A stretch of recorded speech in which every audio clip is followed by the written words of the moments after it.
Hello बच्चों, स्वागत है आप सभी का आपके अपने दरेज इंस्टीट्यूट के यूट्यूब चैनल पर। बच्चों, हम लोग क्लास 12 की फिजिक्स में electrostatic potential and capacitance chapter में हम लोग बिल्कुल अब एंडिंग पॉइंट पे पहुंच चुके हैं, जहां पर हम लोग पढ़ रहे हैं combination of capacitors. Combination of capacitors में हम लोगों ने सीरीज में कैपेसिटर को हमने बताया था कि दो तरीके से जोड़ सकते हैं, कंबाइन कर सकते हैं किसी भी सर्किट में। पहला पैरेलल, दूसरा सीरीज। तो बेटा सीरीज वाला हम लोगों ने डेरिवेशन जस्ट पिछले वीडियो लेक्चर में देख लिया है। तो आज के वीडियो लेक्चर में जो हम लोग देखने वाले हैं कैपेसिटर इन पैरेलल देखने वाले हैं। ठीक है, मात्र दो हेडिंग बची है, कैपेसिटर इन पैरेलल, उसके बाद एनर्जी स्टोर्ड इन कैपेसिटर, उसके बाद आपका चैप्टर क्या हो जाएगा, क्लोज। ठीक है बच्चों, तो आइए समझते हैं क्या होता है कैपेसिटर इन पैरेलल। देखिए कहानी क्या है बेटा, मान लिया कि कोई तीन कैपेसिटर है जो किस में जुड़े हैं बेटा, पैरेलल में जुड़े हैं। देख लीजिए इस तरीके से, है ना। मान लिया तीन कैपेसिटर्स हैं जो किस में जुड़े हैं बेटा, पैरेलल में जुड़े हैं। तो आप देख के समझ के चलिए।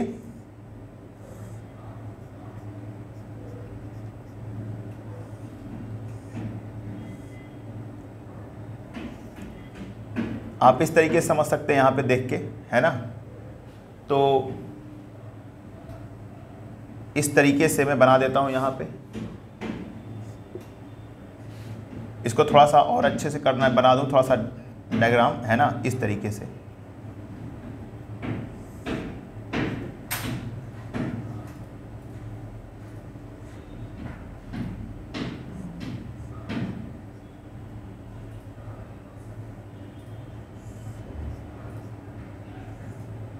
ये देखिए हमने क्या कर दिया, कैपेसिटर लगा दिया। ठीक है, अब समझिए यहाँ पे कहानी क्या है। ये है आपका, यहाँ पर देखिए सिंपल सी बात है, V वोल्टेज लगा दिया हमने, प्लस माइनस V वोल्टेज है। अब देखिए, अब यहाँ पर देखिए, यहाँ से करंट जाएगा I, फिर यहाँ से करंट जाएगा। ठीक है, अब यहाँ से करंट तीन भागों में क्या हो जाएगा, डिवाइड हो जाएगा। फिर यहाँ से वापस आएगा और फिर यहाँ पे एक होके आएगा और यहाँ पे अंत में माइनस टर्मिनल में चला जाएगा। तो बेटा इसका कैपेसिटी कितनी, कैपेसिटर C1 C2, ये कितना है बेटा C3। तो देखिए भाई ऐसे लिख देता हूँ इसके बीच में C1 C2 C3, है ना। मान लिया let the three capacitor C1 C2 C3 are connected in parallel. Are connected in बेटा पैरेलल। उसके बाद क्या करेंगे, इसका पोटेंशियल डिफरेंस जो होगा बेटा वो क्या हो जाएगा, सेम हो जाएगा, यानी इसका भी पोटेंशियल डिफरेंस V होगा, है ना। यानी कि सिंपल सी बात है, पोटेंशियल डिफरेंस बदलेगा नहीं, इसका भी V होगा, इसका भी V होगा और C1 का भी क्या होगा, V होगा, सबका सेम होगा। ठीक है, तो आइए हम लोग डिस्कस करते हैं आगे, है ना।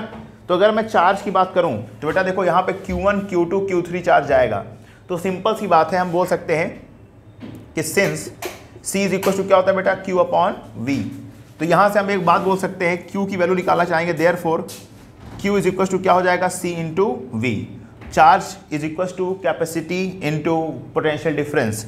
तो बेटा अब आपको देखो, चार्ज यहाँ जाएगा तो यहाँ पे क्या है बेटा, Q1 है, क्या है बेटा, Q1 है। चार्ज कितना गया, Q1 है। यहाँ पर चार्ज कितना गया बेटा, प्लस Q2 है। यहाँ पे चार्ज कितना है, प्लस Q3 है। तो सिंपल सी बात है, अब आप क्या करने वाले ध्यान से समझिए। तो अगर आपको Q1 चाहिए तो C1V हो जाएगा। C1V क्यों, क्योंकि Q1 किस में जा रहा है, C1 में जा रहा है, लेकिन पोटेंशियल डिफरेंस कितना है, सेम है, V। तो बताओ Q2 इज इक्वल टू क्या हो जाएगा, C2V, और Q3 इज इक्वल टू क्या हो जाएगा बेटा, C3V हो जाएगा। समझ गए बात को अच्छे से। अब मुझे क्या चाहिए, टोटल चार्ज चाहिए बच्चों, क्या चाहिए, टोटल चार्ज। तो ध्यान से देखिए, then total charge, total charge, total charge मतलब Q इज इक्वल टू क्या हो जाएगा, Q1 plus Q2 plus Q3, total charge हो जाएगा। तो Q is equal to Q1 की value C1V plus C2V plus C3V। यहां से क्या कॉमन है बेटा, V कॉमन है, तो क्या हो जाएगा, C1 plus C2 plus C3। समझ पाए बात, V कॉमन हो गया। अब V कहाँ जाएगा, मल्टीप्लाई में, इसमें आ जाएगा डिवीजन में। तो Q upon V is equal to क्या हो जाएगा, C1 plus C2 plus C3। ठीक है, अब सिंपल सी बात है बेटा, Q अपॉन V की वैल्यू किसके इक्वल है, C के इक्वल। यहाँ देखिए, तो हम इसको क्या लिख सकते हैं, C is equal to C1 plus C2 plus C3। यानी कि हमने क्या कर लिया, ध्यान से समझ के चलिए। हमने देखा कि जब हम किसी भी थ्री रेसिस्टर को किस में कनेक्ट करते हैं, पैरेलल में कनेक्ट करते हैं, तो उसका जो इक्विवेलेंट रेसिस्टेंस होता है वो क्या होता है, C1 plus C2 plus C3। Equivalent का मतलब टोटल कैपेसिटेंस की बात करें तो जो उसका टोटल कैपेसिटेंस होता है बच्चों, C1 plus C2 plus C3 होता है। लेकिन जब सीरीज में जोड़ते थे कैपेसिटर को तो उसका जो टोटल इक्विवेलेंट कैपेसिटी होती थी क्या होती थी 1/C1 plus 1/C2 plus 1/C3। ध्यान रखिएगा, बिल्कुल रेसिस्टेंस का क्या है, अपोजिट है ये, जैसे हम लोग उसमें फॉर्मूला पढ़ते थे। ठीक है, तो बच्चा पार्टी आई होप आपको बात समझ में आ रही होगी। तो please pause the video to note it down.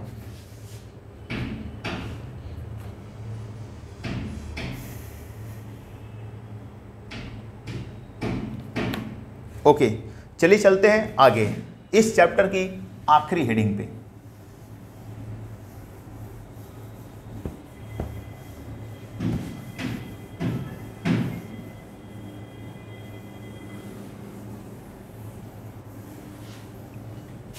देखिए समझते हैं बच्चों, अब हम लोग डिस्कस करेंगे एनर्जी स्टोर्ड इन कैपेसिटर। एनर्जी स्टोर्ड इन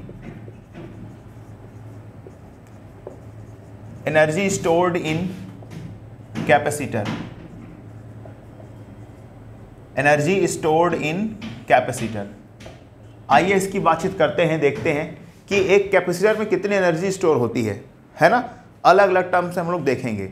तो अच्छा पार्टी, एनर्जी स्टोर्ड इन कैपेसिटर क्या होता है, पहले इसके बारे में हम लोग समझ लेते हैं। ठीक है, तो बच्चा पार्टी फटाफट मैं लिख रहा हूं, मेरे साथ साथ सब लोग लिख लेंगे। ठीक है, डेफिनेशन इसकी लिख लेंगे, लिखिए। The energy stored in capacitor, the energy stored in capacitor, the energy stored in capacitor, है ना, is the same as the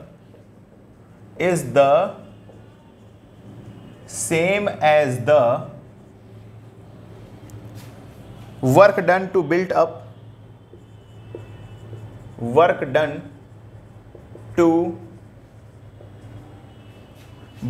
up the charge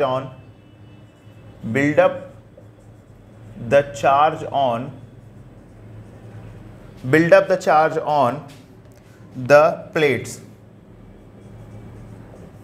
plates, ठीक है, by external source of voltage, by external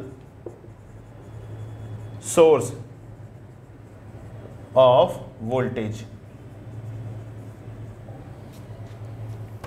देखिए यही होती है क्या, energy stored इन capacitor की डेफिनेशन। सिंपल सी बात है कि कितनी एनर्जी किसी कैपेसिटर में होगी, ये उसमें किए गए मतलब कि जो उसके जो प्लेट्स हैं उसको चार्ज करने के लिए जितना हमें वर्क डन करना पड़ेगा, वही जो वर्क डन होगा बच्चों एनर्जी स्टोर के फॉर्म में दिखेगा हमें। यानी यही हमने डेफिनेशन लिखी है कि the energy stored in a capacitor, जो एनर्जी स्टोर होती है कैपेसिटर में, is the same as the, किसकी तरह होती है, the work done to build up the charge, है ना, ऑन द प्लेट्स, मतलब प्लेट पर चार्ज बिल्डअप करने के लिए, बढ़ाने के लिए या बनाने के लिए जितना अमाउंट में आप वर्क डन करते हैं वही क्या होती बेटा, एनर्जी स्टोर कहलाता है। ठीक है, कैपेसिटर में। और उसको हम चार्ज बिल्डअप कैसे करेंगे, by external source of voltage, voltage के एक्सटर्नल सोर्स से, जैसे बैटरी से अलग से हम क्या करते हैं, उसको चार्ज दे देते हैं, इलेक्ट्रिसिटी से दे सकते हैं। बात समझ गए, आप किसी भी तरीके से उसको चार्ज बिल्डअप करा सकते हैं। तो इसी को बोलते हैं, जब आप बैटरी से क्या करते हैं, उसमें करंट फ्लो करते हैं, तो सिंपल सी बात है, उसमें क्या होता है, उनके प्लेट्स में, जो कैपेसिटर का प्लेट्स होता है उसमें चार्ज बिल्डअप होता है। चार्ज बिल्डअप करने के लिए वर्क डन करना पड़ा ना, जो वर्क डन होता है उसी वर्क डन को हम लोग क्या बोलते हैं, एनर्जी स्टोर इन कैपेसिटर। बात समझ पाए, इसकी मीनिंग ये है। तो आइए डिस्कस करते हैं इसके फॉर्मूले के बारे में। ठीक है, तो चलिए फटाफट, है ना।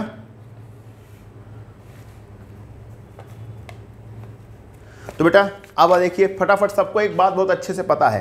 क्या पता है बच्चों, सबको अच्छे से जानते हो कि पोटेंशियल डिफरेंस आप सबको पता है, since C is equal to Q upon V, तो देयरफॉर वोल्टेज यानी पोटेंशियल डिफरेंस क्या हो जाएगा, Q अपॉन C, है ना। पोटेंशियल डिफरेंस कितना होगा बच्चा, Q अपॉन C। सबको पता है कि capacity equal to charge upon voltage, charge upon potential difference. लेकिन अगर आप पोटेंशियल डिफरेंस निकाले चलेंगे तो चार्ज अपॉन क्या हो जाएगा, कैपेसिटेंस। तो V is equal to Q upon C, ये कहानी हो गया। चलिए अब हम लोग आगे बातचीत करके देख लेते हैं। The amount of work done, the amount of work done, यहां से लाइन खींच देता हूं, the amount of work done in giving an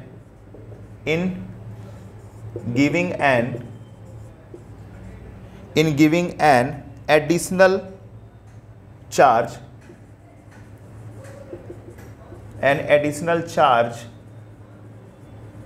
dq, additional charge dq to the capacitor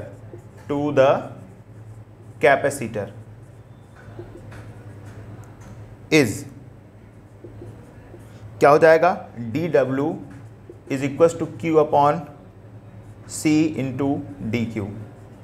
ठीक है, देखो बेटा सिंपल सी बात है, हमने क्या लिखा कि the amount of work done in giving an additional charge, मतलब कि हमने क्या किया था, अमाउंट ऑफ वर्क डन, जितना हमने वर्क डन किया किस चीज के लिए, उस प्लेट को एडिशनल चार्ज देने के लिए, अतिरिक्त चार्ज देने के लिए जो हमने वर्क डन किया है ना, charge D Q to capacitor is, वो क्या हो जाएगा बेटा, अब small amount of work done करेंगे तो चार्ज भी क्या होगा, स्मॉल होगा, यानी कि लिखा है ना डी क्यू, वो छोटा चार्ज है ये, तो हमारा जो वर्क डन होगा वो भी क्या होगा, छोटा होगा, तो D W is equal to Q upon C into D Q. अब सिंपल सी बात है बेटा, अब हम चलते हैं आगे, तो मुझे small amount of work done नहीं चाहिए, मुझे टोटल वर्क डन चाहिए, तो आइए हम टोटल वर्क डन निकालते हैं। और सबको पता है बच्चों एक बात बहुत अच्छे से, कि जब आप स्मॉल अमाउंट ऑफ से अगर आप टोटल पे जाते हैं तो क्या करते हैं, इंटीग्रेशन करते हैं। तो आइए उसी कॉन्सेप्ट से हम लोग आगे बढ़ने वाले हैं, तो लिखेंगे कि total work done in giving, total work done in giving,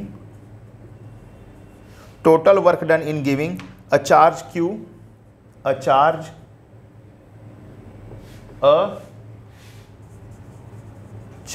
q to the capacitor,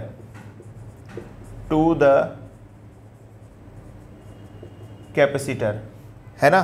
तो क्या हो जाएगा यहाँ पे, ठीक है, यहाँ पे दिख रहा है, मैं लिख देता हूँ, साइड में लिख देता हूँ, तो क्या हो जाएगा बच्चा, W इज इक्वल टू हो जाएगा 0 से Q तक आप दिए हैं चार्ज, 0 से Q तक, Q upon C D Q. अब सिंपल सी बात है, W इज इक्वल टू क्या हो जाएगा, Q अपॉन सी बाहर, 0 से Q डी क्यू, है ना। अब डी क्यू का हो जाएगा बेटा यहाँ पे Q, तो हम इसको बोल सकते हैं W is equal to Q upon C, Q 0 से Q।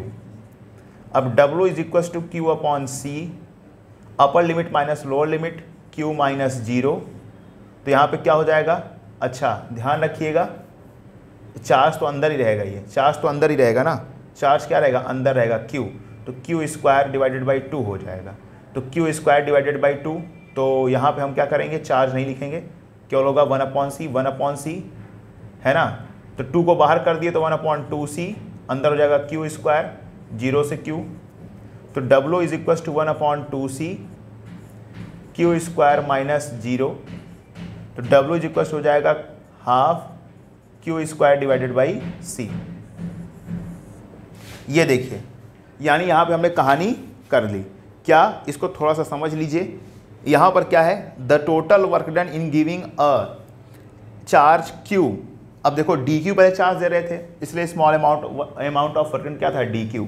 अब हम क्या कर रहे हैं, टोटल वर्क डन दे रहे हैं बेटा in charge Q to the capacitor, capacitor को दे रहे हैं, तो सिंपल सी बात है, इंटीग्रेटिंग ऑन बोथ साइड, बेटा इधर इंटीग्रेट करेंगे तो dw का इंटीग्रेशन क्या हो जाएगा, w हो जाएगा। कई बार मैंने आपको समझाया है कि जैसे अगर मैं इंटीग्रेशन ऑफ dx करता हूं तो मुझे मिलता है x प्लस सी, ठीक है ना, क्या मिलता है बच्चों, x प्लस सी, क्योंकि यहाँ पे कुछ नहीं है, तो यहाँ पे 1 का जो इंटीग्रेशन होगा जिसके रिस्पेक्ट में करते हैं आप, x के रिस्पेक्ट में कर रहे हैं, तो वहाँ पे x मिला। तो इसी तरीके से अगर मैं यहाँ पे w लिख दूँ बेटा, तो आप किसके रिस्पेक्ट में कर रहे हैं, W के रिस्पेक्ट में कर रहे हैं, तो W क्या, यहाँ क्या मिल जाएगा बेटा आपको, यहाँ पे क्या मिल जाएगा, W मिल जाएगा, ठीक है। तो उसी कॉन्सेप्ट से यहाँ पे dW का आपने इंटीग्रेशन किया तो आपको क्या मिल गया, W 0 से Q तक। अब यहाँ पर आप करेंगे क्या, यहाँ भी इंटीग्रेशन करेंगे, तो कहाँ से कह रहे हैं बेटा, एडिशनल चार्ज उसको मतलब दे रहे हैं, यानी कि 0 से लेकर के Q तक चार्ज दे रहे हैं, 0 से लेकर Q तक हमने चार्ज दिया, तो सिंपल सी बात है, C कांस्टेंट है, तो 1/c को, यानी C को बाहर कर दिया तो 1/c बाहर हो गया, Q हमारा वेरिएबल है, तो क्योंकि इसी को चार्ज दे रहे हैं 0 से Q तक, तो Q dQ। अब आपको पता है Q, यानी देखो सिंपल सी बात है, एक और चीज़ मैं लिख देता हूँ, कि x की पावर n dx, इसका इंटीग्रेशन होता है x की power n+1 divided by n+1 plus में c। तो आप एक बात देख पा रहे हैं, अभी आप समझ के चलिए, अभी आप सब लोग पढ़ेंगे इंटीग्रेशन 12th क्लास की मैथ्स में, ठीक है। तो x की पावर n+1 अपॉन n+1, तो उसी तरीके से बेटा यानी कि कोई पावर है ये, अगर पावर को अगर हम 1 करते हैं, अगर हम 1 कर देते तो यहाँ भी क्या हो जाता है, n की जगह 1, n की जगह 1, यानी मुझे मिल जाता है x की पावर 2 अपॉन में 2, है ना।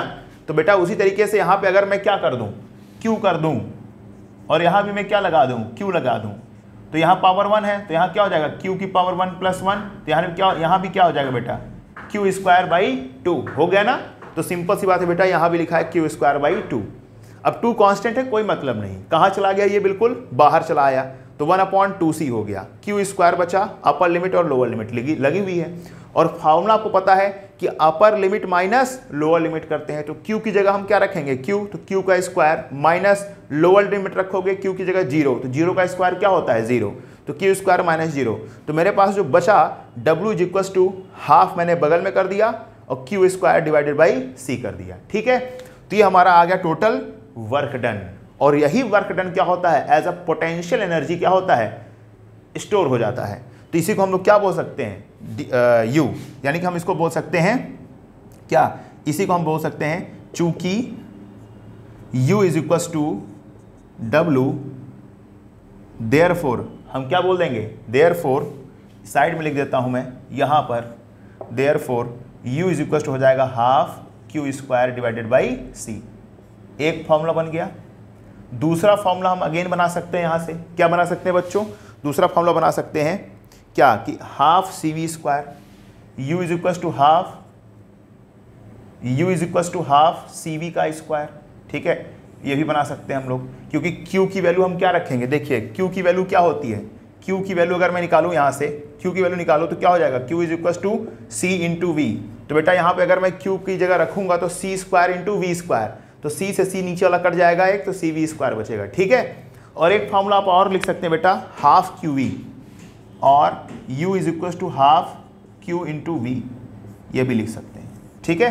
तो आपने 3 फार्मूले जान लिए energy storing capacitor in different terms, यानी कि चार्ज और कैपेसिटी के टर्म में, और कैपेसिटर और वोल्टेज के टर्म में, पोटेंशियल डिफरेंस के टर्म में, चार्ज और पोटेंशियल के डिफरेंस के टर्म में, यानी कि किसी भी टर्म में आपको देगा तो अब आप कॉन्सेप्ट फार्मूला लगा के आप अपना आंसर निकाल सकते हैं, ठीक है बच्चों। तो आई होप आपको सारी बातें अच्छे समझ में आ रही होंगी, ठीक है। तो अच्छे से पढ़ाई करिए, तो please pause the video to note it down.